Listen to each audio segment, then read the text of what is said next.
This is a story about a world obsessed with stuff. It's a story about a system in crisis. We're trashing the planet, we're trashing each other, and we're not even having fun. The good thing is that when we start to understand the system, we start to see lots of places to step in and turn these problems into solutions.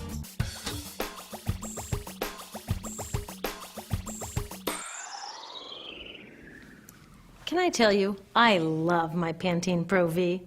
Of the dozen or so personal care products that I use every day, it's the one I can't live without.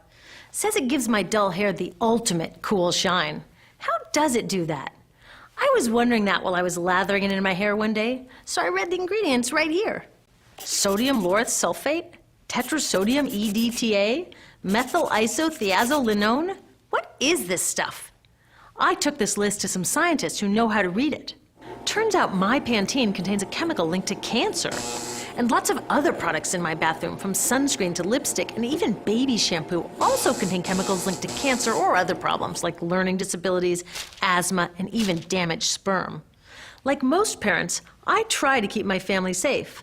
But now I find out my bathroom is a minefield of toxins? What are we supposed to do? To find out the answers, we have to go back to one of the key features of our materials economy: toxics in, toxics out.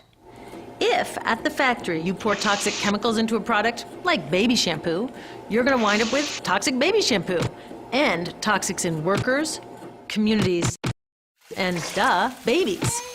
So let's take a closer look at this toxic outrage where it seeps into our lives every day, in the bathroom. The average woman in the U.S. uses about 12 personal care products daily. The average man about 6. Each product containing a dozen or more chemicals. Less than 20% of chemicals in cosmetics have been assessed for safety by the industry's safety panel, so we just don't know what they do to us when we use them. Would you fly on an airline that only inspects 20% of its planes? Of course, not all of these chemicals are dangerous, but we know that many are. Some are carcinogens. That means that they can cause cancer. Others are neurotoxins and reproductive toxins, proven to mess up brain development and reproduction in animals. Wait a minute, we're animals too. It's like a giant experiment. We're using all these mystery chemicals and just waiting to see what happens. One thing we do know is that they're getting inside us. I had my body's toxicity levels tested, and I'm loaded with things like mercury, flame retardants, triclosan, and lead. We all are. Even babies are being born pre-polluted. Now, I know we can't live in a lead-free world, but do we have to put lead in our lipstick? I don't know. Maybe it's my fault. Maybe I just bought the wrong thing. At the store, the choices seem endless. I can get lipstick in 49 shades, or shampoo for hair that's too dry, oily, fine, limp, or frizzy. But what about the choices that really matter? Like the choice to buy products that are safe? It turns out the important decisions don't happen when I choose to take a product off the shelf. They happen when companies and governments decide what products should go on the shelves. So who are these companies? This is Procter & Gamble. They're the ones offering me Herbal Essences, the #2 shampoo in the country. It contains toxic petrochemicals, made from oil. Since when is oil an herb? On cosmetics labels, words like herbal, natural, even organic have no legal definition. That means that anybody can put anything in a bottle and call it natural, and they do. I mean, can you imagine a top seller called Petro Essences? Gross. What's even nastier are hair relaxers marketed to 5-year-olds and skin whitening creams.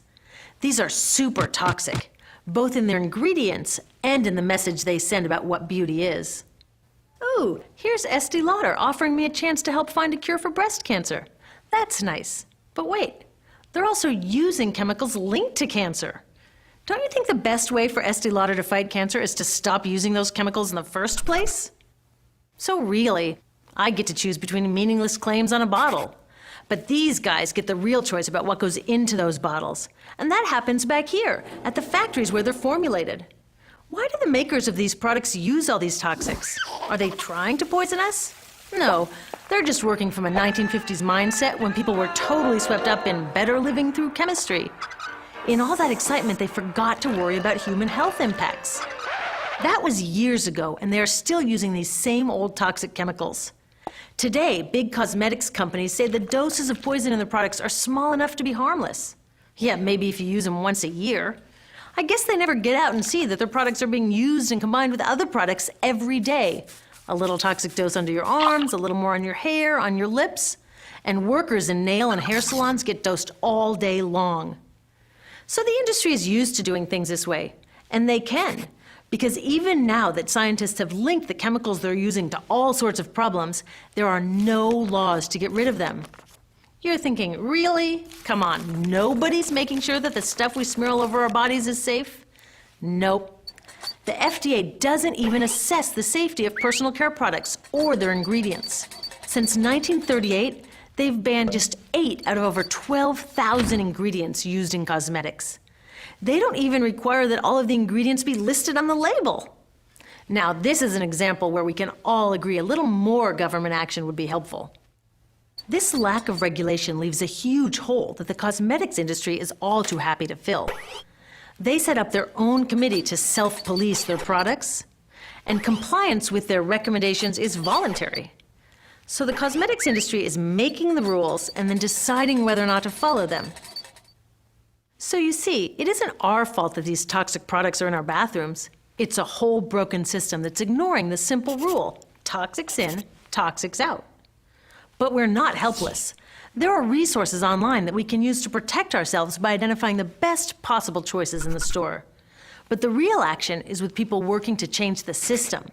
Because if we really want to solve this problem, we got to start here with these guys.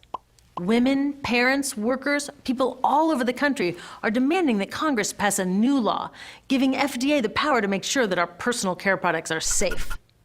We need common sense laws based on the precautionary principle. That means that when you're dealing with hazardous chemicals, just err on the side of caution. Let's not debate how much lead should be allowed in lipstick. Just get the toxic chemicals out of our products. Smarter laws would force companies to get past that old 50s mindset and figure out how to get us all clean and shiny without toxic chemicals. Can they? Totally. Many responsible cosmetics companies are already putting safer products on the market. Green chemists are developing substances that are designed to be safe and non-toxic in the first place. European governments have required the removal of many toxic chemicals, and companies have figured out how to comply. When cosmetics are reformulated to be safe and labeled honestly, then we can feel comfortable with the choices available at the store. We can choose bouncy hair or full hair, shiny lipstick or matte. We can even choose to feel beautiful without using 20 products. But we'll know that whatever we choose, the most important choice, the choice to be safe and healthy, has already been made.